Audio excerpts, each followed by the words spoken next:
இன்று நாம் புதிய அதிகாரத்தை பார்க்கலாம். குற்றம் கடிதல். இந்த குற்றம் கடிதல் என்னென்னா சுய ஒழுக்கம் சார்ந்தது. முதல்ல நம்மக்கிட்ட இருக்க குறைகளை நாம் நிவர்த்தி செய்து கொண்டால் மட்டுமே நம்ம என்ன செய்ய முடியும், மற்றவர்களுக்கு அறிவுரையை கூற முடியும். அதோடு இல்லை, ஒரு நியாயம் செய்கிறோம் அப்படின்னா அது தவறு செய்தவர்களை தண்டிக்கும் பொழுது நாம் நியாயவான்களாக இருந்தால் மட்டுமே அந்த தண்டனையை மிகச்சரியாக கொடுக்க முடியும்.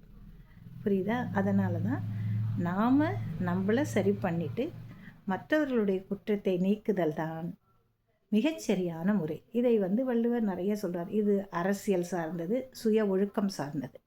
அந்த மாதிரி தான் இந்த 10 குறள்லையும் வருது. இதுக்கு ஒரு சின்ன எடுத்துக்காட்டு, ஏன்னா இது முதல்ல அந்த அதிகாரம் வரதுனால நான் சொல்கிறேன்.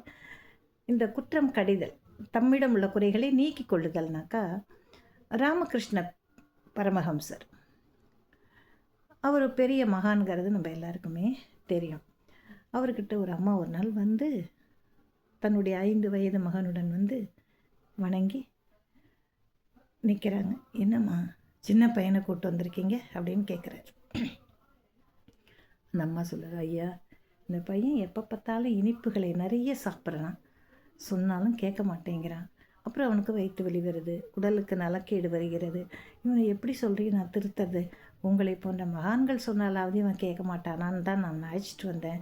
நீங்களாவது அவனுக்கு சொல்லுங்க ஐயான்னு சொல்லுது. அவர் என்ன சொல்கிறாரு சிரிச்சுக்கிட்டே, அப்படியா, சரிம்மா, நீ போயிட்டு ஒரு 5 நாள் கழிச்சு வாயேன், நான் சொல்கிறேன் அப்படிங்கிறாரு. சரின்னு அவரை கும்பிட்டு அந்தம்மா போயிடுது. 5ஆவது நாள் வருது. வந்த பிறகு அந்த பையனை கிட்ட கூப்பிட்றாரு. கூப்பிட்டு கட்டி அணைத்து, சின்ன பையன் தானே, கிட்ட வச்சுக்கிட்டு, தம்பி, இனிப்பு வகைகள் சாப்பிடலாம், நல்லாயிருக்கும், ஆனால் அது சுவையாக இருக்கிறதேன்னு சொல்லி நம்ம நிறைய சாப்பிடக்கூடாது, ஒரு அளவோடு சாப்பிடு, அதுதான் உனக்கு உடம்புக்கும் நல்லது, சரியா? இனிமேல் செய்வியா அப்படின்னு கேட்குறாரு. இல்லை அப்படின்னு அந்த குழந்தை தலையாட்டுது. சரிப்பா, இனிமேல் நீ கரெக்டாக இருந்துக்கணும் அப்படின்னு சொல்லி அனுப்பிச்சி விட்டாரு. போயிட்டாங்க. அதை பார்த்துக்கிட்டே அவருடைய சீடரில் ஒருத்தர் என்ன சொல்கிறாரு, கிட்ட ஐயா, நீங்கள் எங்களுக்கெல்லாம் குரு, ஆனால் நீங்கள் எதனால் இந்த விஷயத்தை 5 நாள் கழித்து சொல்கிறேன்னு சொன்னீங்க? அதை அன்னைக்கே சொல்லி அனுப்பியிருக்கலாம்ல அப்படின்னு சொல்கிறேன். ராமகிருஷ்ண பரமஹம்சர் சிரிச்சுக்கிட்டே சொல்கிறார், உண்மைதான், அன்னைக்கு நான் சொல்லியிருக்கலாம், ஆனால் அந்த நாள் வரைக்கும் நானே இனிப்பு வகைகளை நிறைய சாப்பிடுவேன். எனக்கும் இனிப்புனா ரொம்ப பிடிக்கும். சர்க்கரை, வெல்லம், இனிப்பு எதாக இருந்தாலும் எனக்கு ரொம்ப பிடிக்கும். நானும் நல்லா சாப்பிடுவேன் அதெல்லாம். அந்த நேரத்தில் அந்த பையன் வரான். சாப்பிட்ற நானே போய் அவனுக்கு எப்படி அறிவுரை சொல்கிறது? நான் என்ன சரி பண்ண தானே அவனுக்கு சொல்ல முடியும். அதனால் அந்த 5 நாட்களை எனக்கான நாட்களாக நான் எடுத்துக்கொண்டேன். ஸ்வீட்டு சாப்பிட்றத படிப்படியாக குறைச்சிக்கிட்டேன். இப்போ எனக்கு தகுதி வந்துருச்சு. அந்த தகுதியில் தான் இவனுக்கு இந்த 5 நாளில் கழித்து அவனுக்கு நான் அந்த அறிவுரையை கூறினேன். புரியுதா அப்படின்ட்டார். எவ்வளோ பெரிய மகான், எவ்வளோ அழகாக சொல்லிருப்பாங்க. தன்னிடம் இருக்கக்கூடிய அந்த ஒரு சின்ன குறைய கூட சும்மா ஒரு அன்றைக்கே சொல்லிட்டு போயிருக்கலாம். ஆனால் நான் கரெக்டானதுக்கு அப்புறம் தான் அவனுக்கு அதை சொல்கிறதுக்கு எனக்கு தகுதி வருதுங்கிறவர்.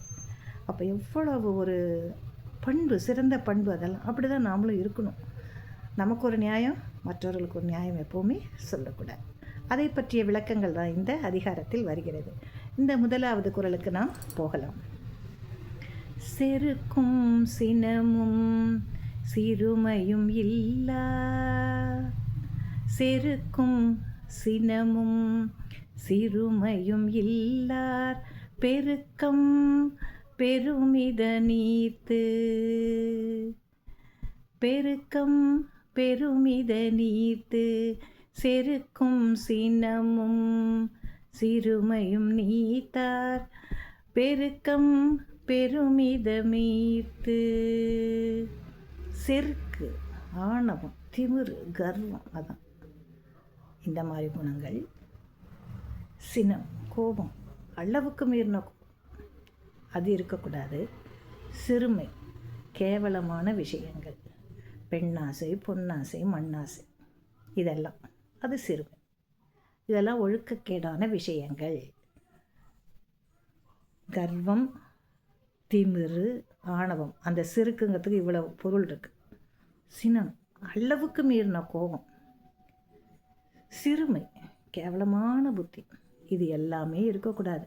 இது எல்லாம் இல்லாதவர்களுக்கு மதிப்பும் மரியாதையும் சமுதாயத்தில் கூடும். அதுவே நிலைத்து நிற்கும்.